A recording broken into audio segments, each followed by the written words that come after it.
झोपेपर्यंत आपण एआयचा खेळत असतो का नाही? दिवसभर वापरलेल्या मोबाईल सुद्धा लावलेली अनाथ पसरणे असे कित्येक उदाहरण आज आपल्या आजूबाजूला आपल्याला एआयचे पाहायला मिळतात. कम्प्युटर सायन्समध्ये आर्टिफिशियल इंटेलिजन्सला मशीन लर्निंगच्या नावाने सुद्धा ओळखले जाते. फक्त मशीन लर्निंगच नाही तर एआयच्या अशा कितीतरी ब्रांचेस करतात, जसं machine learning, deep learning, fuzzy logic, natural language processing इत्यादी इत्यादी.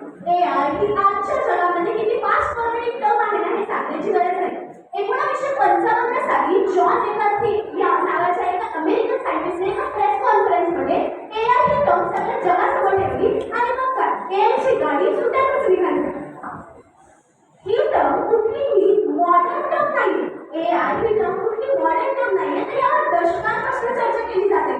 रोबोट, मॅट्रिक्स, टर्मिनेटर आणि तेरी बात होणाऱ्या साबुलच्या जिया अशा मूवीचा आशय सुद्धा आर्टिफिशियल इंटेलिजन्सच आहे.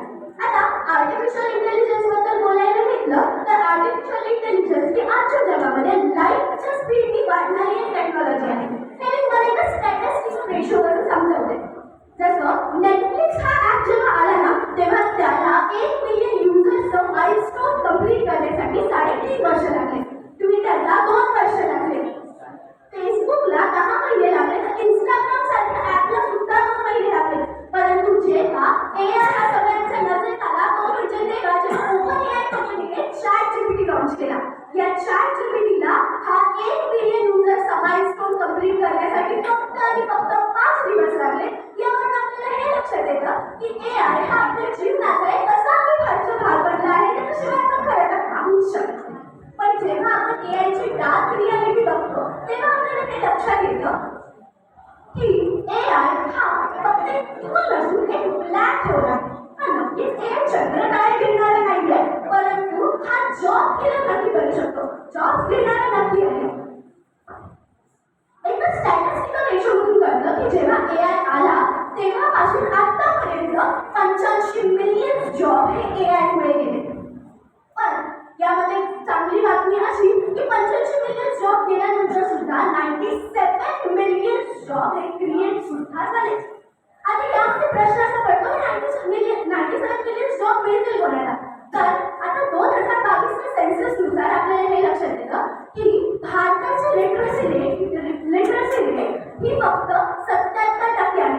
एकदा विचार करून बघा, जो भारत लोकसंख्येच्या बाबतीमध्ये सर्वात वर स्टँड करणार आहे त्या भारतामध्ये लिटरसी रेट फक्त 77% आणि 23% लोक तर असे आहेत ज्यांना आपण लिहिता वाचता येत नाही.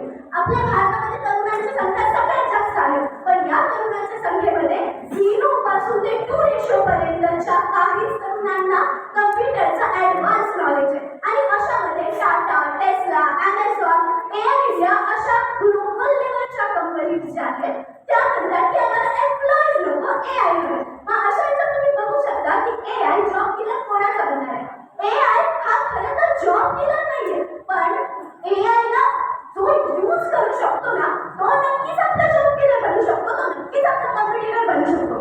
आता जॉब्स मार्केट नंतर एआयचा सर्वात मोठा परिणाम झाला आहे तो म्हणजे एज्युकेशन सिस्टीमवर.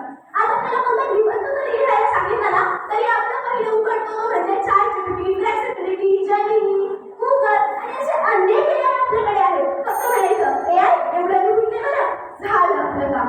बस एवढंच नाही तर आज एआयचा उपयोग पॉलिटिकल प्रोपागेंडामध्ये सुद्धा केला जातो आणि त्याचं उदाहरण आपल्याला UK आणि USA सारख्या देशामध्ये इलेक्शन दरम्यान बघायला मिळालेलं आहे. एवढंच काय तर आता एआयचा वापर आपल्याच हातात आहे हे आपल्याला लक्षात येणं गरजेचं आहे. एआय आपल्याला मिळालेलं वरदान इश्राम हे ठरवणं सुद्धा आपल्याच हातात आहे. एआयमुळे शेती क्षेत्रामध्ये सुद्धा फार प्रगती झालेली आहे. एआयमुळे शेती क्षेत्रामध्ये कोणतं खत घ्यायचं, किती खर्चाने घ्यायचं, कसं हवामान असेल असं आपल्याला लक्षात येतं. कसं बी लावायचं हे सुद्धा आपल्याला एआय सांगू शकतं. टॉप लोकल म्हणून शेती क्षेत्रामध्ये एआय वाचलेला एक उदाहरण आपल्याला दिसतं.